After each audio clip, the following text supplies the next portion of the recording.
Regeneration किसमें, जिसको हम लोग कॉम्पनसेटरी रीजनरेशन बोलते हैं, जिसको बोला गया था प्रोलिफरेटिव रीजनरेशन, जो कि होता है मैमेलियन लिवर में regeneration.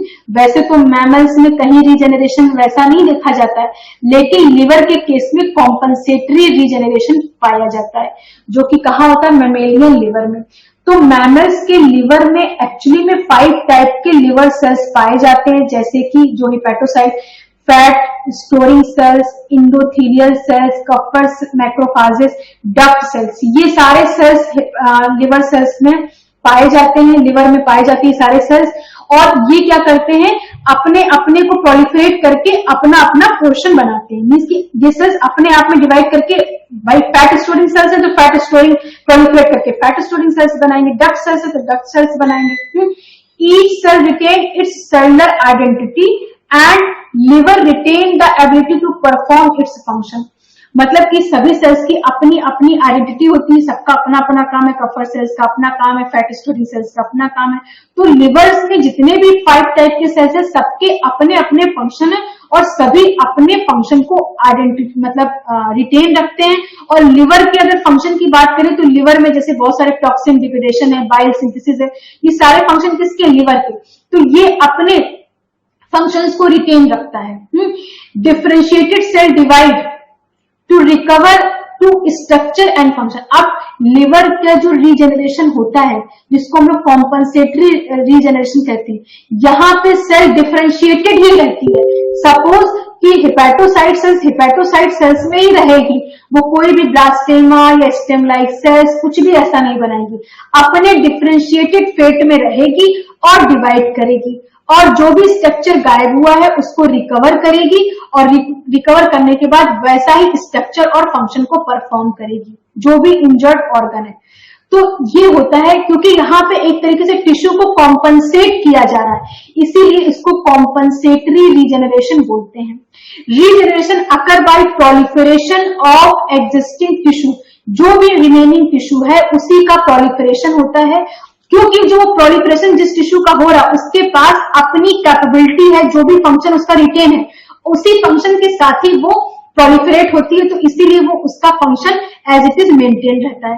Regeneration in liver cell don't get in dedifferentiation का प्रोसेस नहीं होता है, इसीलिए इसमें कोई भी ब्लास्टेमा का फॉर्मेशन भी नहीं होता है। अब ये प्रोसेस कैसे होता है, कोई भी लिवर सेल्स है उसमें क्या हो गई है, इंजरी हो गई है या उसको रिमूव कर दिया गया है, तो क्या होता है, जैसे ही ऐसा होता है ब्लड स्ट्रीम के थ्रू क्या होता है, कुछ लिवर्स को स्पेसिफिक फैक्टर्स होते हैं जो कि लॉस्ट हो जाएंगे।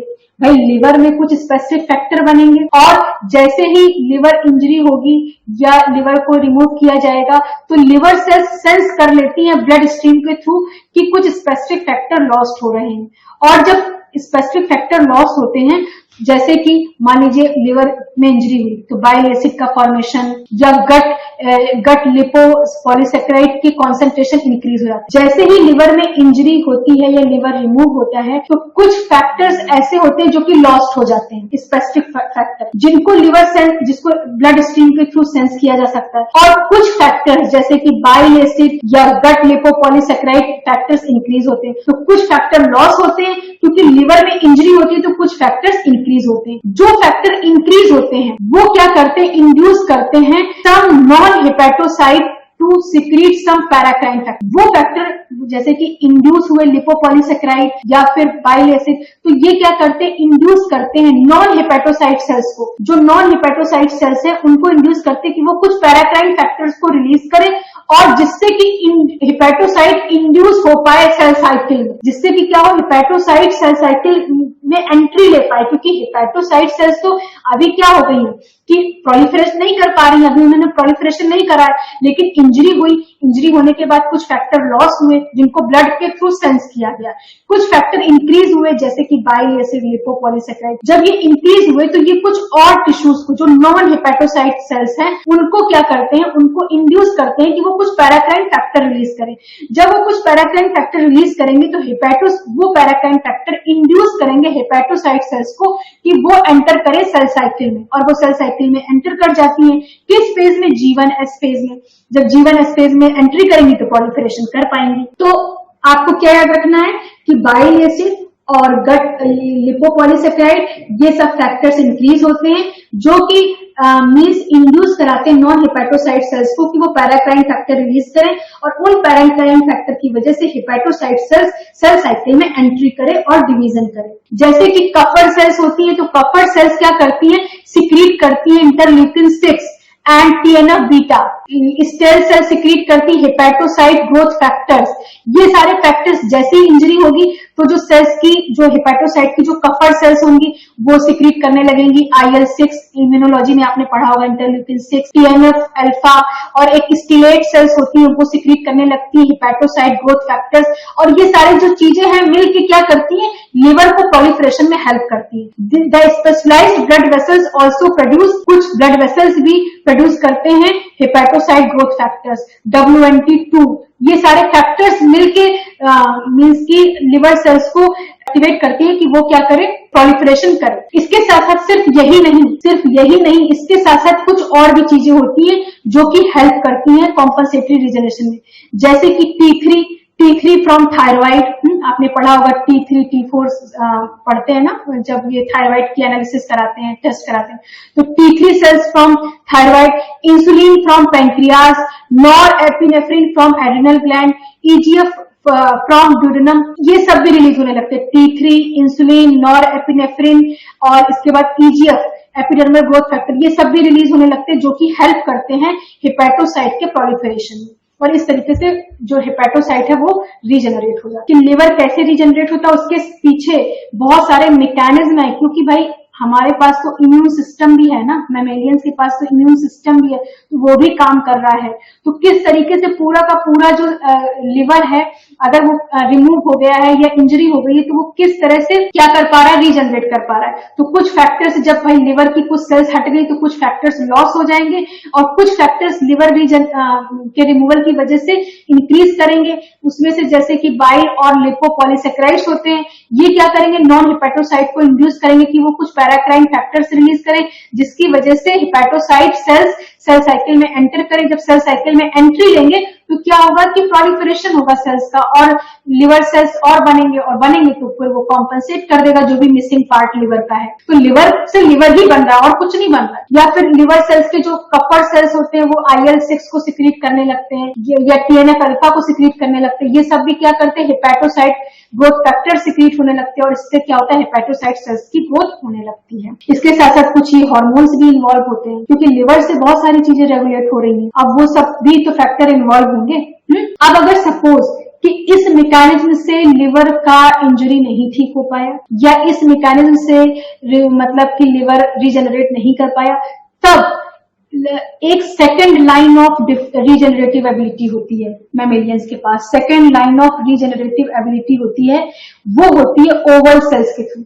लिवर सेल्स में कुछ मींस की सब हेपेटोसाइट सेल्स होती हैं, सब हेपेटोसाइट सेल्स, मतलब कि लिवर सेल्स में कुछ और प्रोजेनाइटर सेल्स होती हैं जिनको कहा जाता है स्मॉल प्रोजेनाइटर सेल्स। कहने का मतलब ये है कि if hepatocyte are unable to regenerate, अगर ये जो ऊपर की जो भी हमने अभी जो भी ये सारे फैक्टर्स बताए किसी भी वजह से लिवर रीजनरेट नहीं हो पाया, तो ऐसे केस में क्या होगा कि second ability, generative ability start हो जाएगी, जिसको हम लोग कहते हैं if the hepatocyte are unable to regenerate the liver sufficiently within a certain amount of time the second line is activated. और एक पर्टिकुलर टाइम में भी रीजनरेट हो जाना चाहिए। अगर उस टाइम में नहीं रीजनरेट हो पाया या किसी वजह से इन फैक्टर्स में कोई लैकिंग हो और लिवर ना रीजनरेट हो पाया, तो क्या होगा कि लिवर सेल्स में कुछ और सेल्स होती है, ओवल सेल्स। ओवल सेल्स ऐसे स्मॉल प्रोजेनाइटर सेल्स की तरह पड़ी रहती है, उनके पॉपुलेशन, उनका कोई फंक्शन नहीं होता। लेकिन ये वाला पहला वाला फर्स्ट लाइन रीजनरेशन नहीं हो पाया, तो second line regeneration oval cells के थ्रू होगा,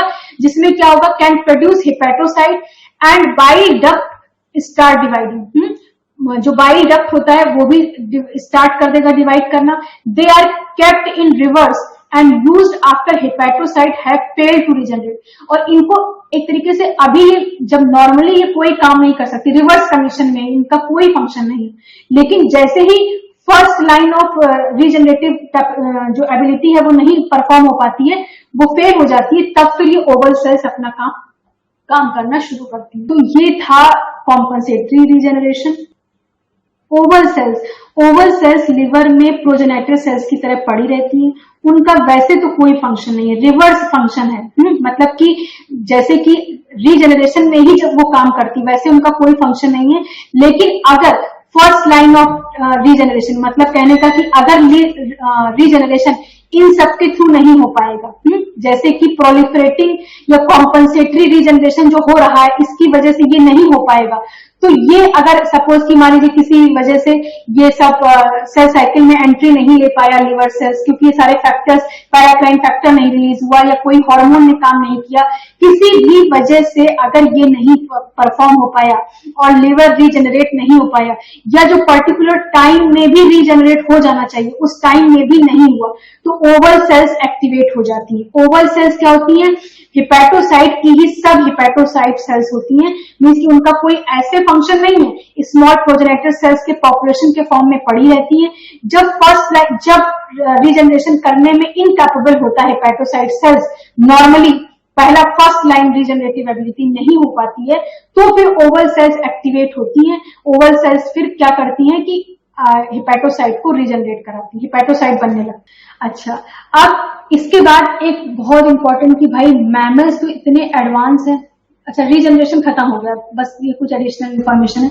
मैमल्स तो इतने एडवांस ऑर्गेनिज्म है, फिर भी उनमें ये कैपेबिलिटी नहीं है, लेकिन सैलामेंडर जो कि एक एम्फीबियन है उसमें ये कैपेबिलिटी है। तो ऐसा क्यों डी डिफरेंशिएशन एनिमल्स मतलब मैमेलियंस में क्यों नहीं होता है? तो ऐसा देखा गया कि मैमेलियंस में जो रीजनरेशन की कैपेबिलिटी नहीं होती, और हाँ, मैमेलियंस में जो डियर एंटलर होते हैं, ठीक है, डियर के एंटलर आपने अगर देखे हो बड़े बड़े से ऐसे हॉर्न लाइक स्ट्रक्चर होते हैं डियर में, ऐसा कुछ होता है, हमें बनाने नहीं आ रहा है ना, ऐसे ही। तो वो जो डियर एंटलर इस तरह से कुछ बड़ा अजीब सा स्ट्रक्चर होता है, तो ये जो स्ट्रक्चर होते हैं ये सिर्फ रीजनरेट हो पाते हैं। मैमल्स में एक्सेप्शन है, मैमल्स में सिर्फ यही डियर एंटलर रीजनरेट हो पाते हैं। लिवर में तो कॉम्पनसेटरी रीजनरेशन है, लेकिन डी डिफरेंशिएशन के थ्रू जो रीजनरेशन होता है वो किसमें होता है? डियर एंटलर में। अब उसमें भी कुछ अलग मैकेनिज्म है, लेकिन उसके बारे में आपको डिटेल में नहीं जाना, बस ये एक्सेप्शन याद कर लीजिए। ठीक, D differentiation in mammalian regeneration is absent. क्यों एब्सेंट होता है? इनएडिक्वेट एक्सप्रेशन ऑफ जीन। जो जीन एक्सप्रेशन सैलामेंडर में है वो जीन एक्सप्रेशन मैमेलियंस में इनएडिक्वेट है, इस वजह से नहीं हो पाता है। इनसफिशिएंट इंट्रासेलुलर सिग्नलिंग पाथवे नहीं होता है। इरिवर्सिबल एक्सप्रेशन ऑफ डिफरेंशिएशन, एक बार हमारी बॉडी जिस भी डिफरेंशिएशन पैटर्न में चली गई उसको फिर इरिवर्सिबल नहीं होती है, मतलब कि रिवर्सिबल नहीं होती, इरिवर्सिबल होती है। तो इसीलिए वापस ब्लास्टेमा सेल्स या स्टेम लाइक सेल्स नहीं बना सकती है। Structural characteristics that make D differentiation is impossible. जिस तरह के मैमेलियंस की बॉडी स्ट्रक्चर होते हैं वो उनको इस तरह का बना देते हैं कि उनमें डी डिफरेंशिएशन का प्रोसेस नहीं होता है। और एडेप्टिव इम्यूनिटी, मैमेलियंस में या हम लोगों में देखिए एडेप्टिव इम्यूनिटी होती है, तो अगर ऐसा हो, डी डिफरेंशिएशन हो, तो वो एडेप्टिव इम्यूनिटी की कॉस्ट पर हो पाएगा डी डिफरेंशिएशन। मतलब कि हमारी बॉडी में कोई भी ऐसी प्रॉब्लम हुई तो एडेप्टिव इम्यूनिटी जनरेट हो जाती है ना, तो अगर डी डिफरेंशिएशन हो तो उसमें एडेप्टिव इम्यूनिटी फिर नहीं होनी चाहिए, तभी ऐसा पॉसिबल है। मतलब cost on the cost of adaptive immunity dedifferentiation take place, मतलब कि आपको एडेप्टिव इम्यूनिटी से कंप्रोमाइज करना पड़ेगा। तो ऐसा हमारी बॉडी में जो एडेप्टिव इम्यूनिटी है, तो इसलिए डी डिफरेंशिएशन का प्रोसेस मैमेलियन इसमें नहीं होता।